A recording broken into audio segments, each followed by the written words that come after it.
做咗個新嘅板房，咁咧就為咗體驗感會更加好。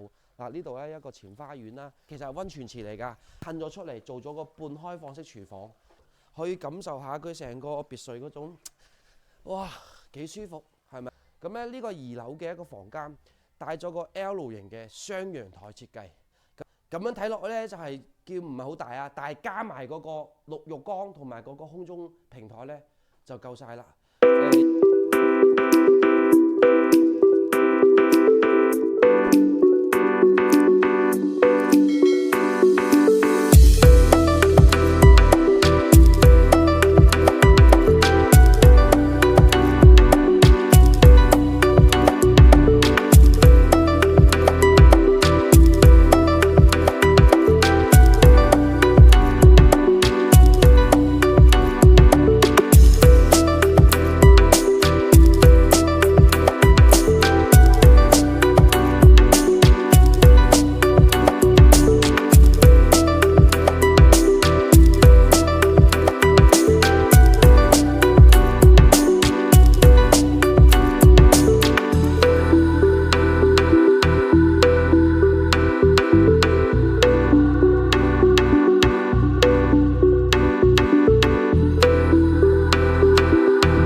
咁咧同大家過嚟呢個碧海銀湖，再同大家咧睇翻啲靚貨啊！咁咧啲細單位嘅住宅咧，基本上清盤啦，成個樓盤咧剩翻幾間嘅咋。咁咧當然咧，我哋都好多業主呢排咧都買咗啲叫特價單位現樓嚟嘅，即買即收樓，再加埋個價錢好平。咁咧當然啦，佢呢個盤咧其實係以呢個別墅為主題嘅。咁咧就係成個3個紅樹林保育區包圍嘅一個樓盤嚟嘅。咁咧負離子每日咧超過11000個以上。咁咧呢個遊艇咧都係針對業主或者我哋 VIP 啲客戶啦，可以喺度叫享用嘅一個配套啦。呢度係一個婚紗攝影基地，係咪？成個東南亞嘅一個 feel 啦。咁咧同大家去睇下，好多平時啲情侶啊、新人啊，即係嗰啲結婚嘅新人咧，都喺呢度影婚紗相嘅。咁咧呢度咧就有好多白鷺啊，同埋好多雀鳥喺度叫後養區啦。咁咧就同大家今日咧同大家去睇一睇咧，就係佢剩翻即係住宅當時咧就係劈價啦，真係買到即賺，價錢好平啊！而家咧仲有啲別墅嘅尾貨，咁咧啲位置都 OK 嘅。咁咧發呢個信達進駐咗之後咧，就投資咗啲資金落嚟呢個盤度啦。好多配套咧叫部咧就叫慢慢完善啦。咁之前有嘅，咁咧而家都開始整翻啦。咁佢嘅酒店啦、溫泉啦，咁咧就已經開晒啦。仲有小區入邊嘅樂園。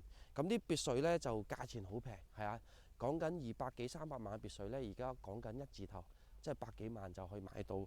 咁發展商咧都重新打造新嘅示範單位，咁咧去帶大家去睇一睇嘅。咁咧同大家更新翻啦，好似呢個叫網紅大橋，係彩虹橋，咁咧整翻啦。咁彩虹橋落啲咧，做一個餵鹿嘅餵鹿中心啦，騎馬體驗啦，採摘即係好似啲時節嘅士多啤梨啊，咁咧都喺度整緊嘅。海邊咧嚟緊海邊度咧都挖緊一個叫戶外嘅一個露營區啦。咁咧仲有熱氣球中心啦，仲有小朋友玩嘅嗰啲兒童天地啦。咁咧就好多啲戶外設施咧就喺度逐步完善緊。喺今年2025年嘅7月份咧，啱啱講一啲咧，基本上會落成。咁咧落成咗之後咧，會更加多遊客過嚟呢邊玩嘅。OK， 咁咧我哋即時同大家去睇翻別墅區入邊嘅一個情況啦。我哋同大家行一行呢個碧海銀湖入邊嘅一個別墅嘅一個配套啦。咁咧佢就有呢個室外嘅網球場。咁咧當然啦，如果中意打網球嘅朋友就知道啦，其實唔係個個屋苑都有嘅。咁咧就好多中意打網球嘅朋友咧，係一定要呢個叫網球配套啦。咁咧呢度一個好大嘅一個網球場嘅一個空間。除咗網球場之外咧，有籃球場啦，有羽毛球場啦、兒童玩樂天地啦。咁咧呢度仲有一個佢嘅一個叫呢個美學館啦，同埋有啲民宿啊、咖啡啊，係啦。咁成個體驗咁係非常之唔錯嘅。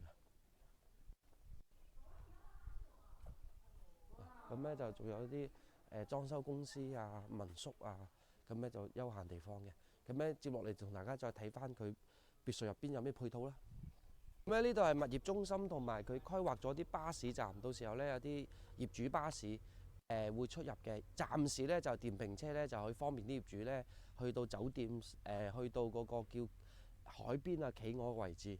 咁咧呢度咧叫半島休泉，咁咧有啲水鴨啊，咁咧就純天然。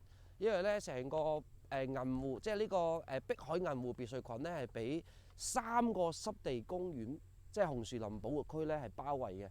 咁負離子咧每日咧都超過11000個。咁咧當然啦，仲有啲野生嘅水鴨啊，或者白鷺啊。嗱，屋苑入邊咧就水鴨啦，如果紅樹林保護區咧有好多啲白鷺嘅，咁咧同大家去睇翻佢喺中間游水啦。呢邊係一期別墅群，係啦。咁咧對面咧呢度咧就係2期同埋佢嘅一個水景啦。咁咧成個小區咧其實係比較即係休閒同埋舒適嘅。其實疫情之後咧，好多業主收咗樓咧，當然啦，有啲係收咗樓未住嘅，有啲咧有少部分或者部分咧就係裝修緊翻嚟住嘅。嗱，非常之休閒同埋度假一個體驗啦。每一個景咧都係一個網紅打卡點。咁咧，畢竟佢而家叫即係可能以前講緊疫情買嗰時候咧價錢好貴，而家咧買係非常之抵嘅。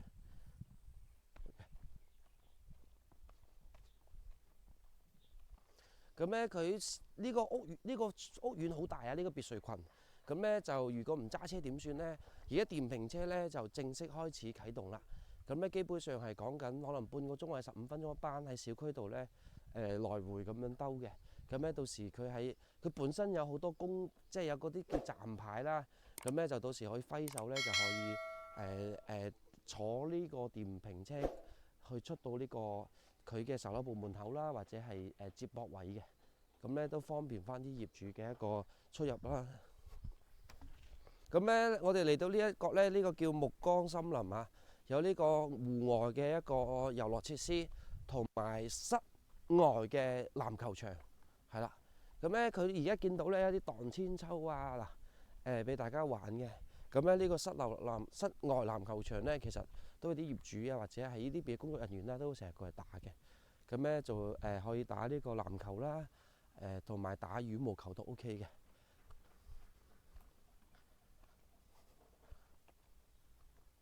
呢個咧就係羽毛球場啦。嗱，一應俱全啊！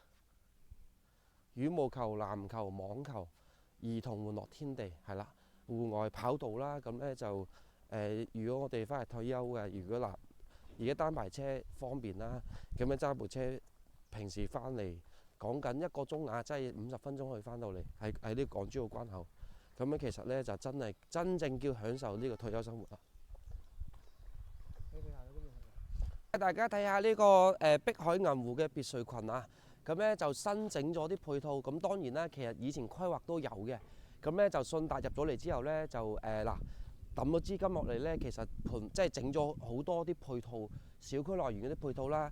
咁咧例如咧就有呢個松鼠樂園啦。咁咧其實係小朋友嘅一個玩樂天地。成個體驗感咧都係比較唔錯嘅。咁咧當然啦，除咗即係呢啲配套之，就係有呢個小朋友玩㗎啦，有籃球場啦、網球場啦、溫泉池、泳池、酒店嘅酒店，即係酒店嘅配套一應俱全。咁咧，我哋而家係呢個1期、2期嘅別墅，咁咧就仲有1、2期嗰啲咧就係已經交咗樓啦。咁咧就有啲尾貨喺度在手嘅。咁咧轉頭帶大家睇下，咁咧睇下呢個松鼠樂園啊。大家睇到佢係一個小朋友玩嘅一個兒童空間。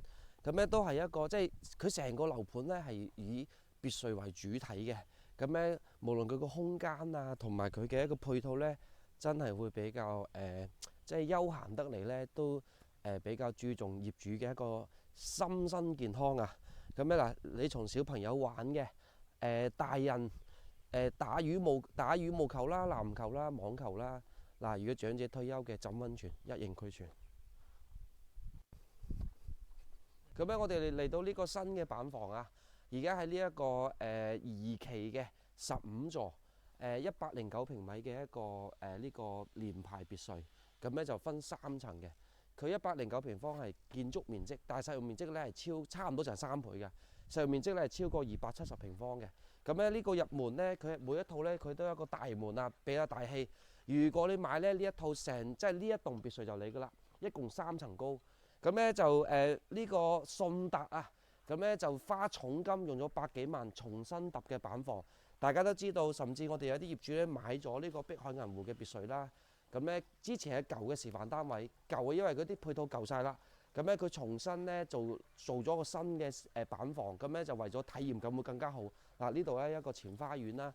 咁咧呢個花園目測咧都超過80平米嘅，即係呢個花園係全部贈送㗎。佢係全部交樓嘅時候咧就要自己設計啦。咁咧佢就做咗個假山啦、漏水啦。呢個示範單位真正裝修咗個零月時間，2個月唔到咧就全部整好晒。咁咧當然啦，好似呢個空中花呢個房間咧就嗱，我哋要睇翻對面啊，呢個房間咧就空中花園改出嚟嘅，咁咧多間房啦。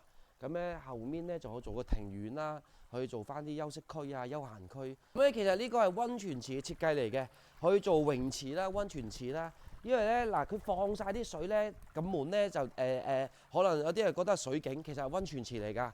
咁咧呢度做一個墊咧，就當係一個譬如有啲熱石啊，或者係休息啊、曬太陽咁樣。咁咧呢邊做一個淋浴區啊，可以沖涼啦，可以即係你浸完溫泉咁樣。咁當然啦，溫泉池嘅地方即係你可以放喺後面或者放喺前面，呢個係任你自己設計啦。咁入到嚟咧，呢個廳咧係非常之闊嘅，見唔見到啊？呢個橫廳嘅設計都比較大氣。廚房咧，當時交樓時候咧係呢個位置，跟住咧褪咗出嚟，做咗個半開放式廚房。咁個感覺咧，體驗感係非常之唔錯嘅。嗱，俾大家去感受下。咁咧呢個新板房咧新鮮出爐，其實今日先搞好衞生，咁咧第一時間展示俾大家睇。